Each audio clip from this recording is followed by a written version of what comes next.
2024-এর 26শে April Malda উত্তরে এসেছিলেন জনসভা করতে।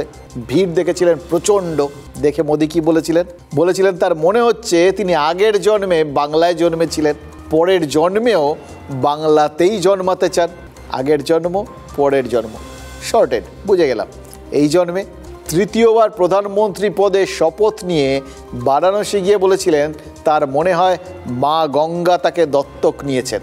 তাহলে এই জন্মে তিনি গঙ্গাপুত্র ভীষ্ম, আর গঙ্গা তো বাংলাতেও বহমান। মানে মোদি জন্মান্তরে বাংলার সন্তান।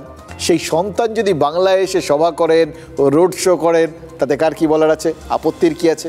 তৃণমূল তাহলে কেন বলছে যে তিনি মরশুমি পাখি? তৃণমূলের এত যে আন্দোলন, এই যে 21শে জুলাইয়ের 5 দিন আগেই যে মমতা বন্দ্যোপাধ্যায় রাস্তায় নেমে পড়লেন, তা তো ওই বঙ্গ সন্তানদের কথা মাথায় রেখেই। তাহলে জন্মান্তরে যিনি নিজেকে বঙ্গ সন্তান বলে দাবি করছেন তাকে আপন করে নিতে অসুবিধা কোথায়?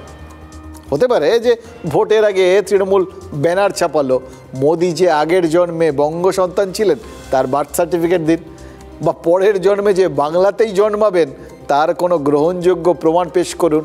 মানে তৃণমূল নেতারা দাবি করেন বটে যে বাংলা সকলকে আপন করে নেয়, কিন্তু আবেদনকারী যদি নরেন্দ্র মোদী হন তাহলে এই আপন করে নেওয়াটা একটু অসুবিধাজনক।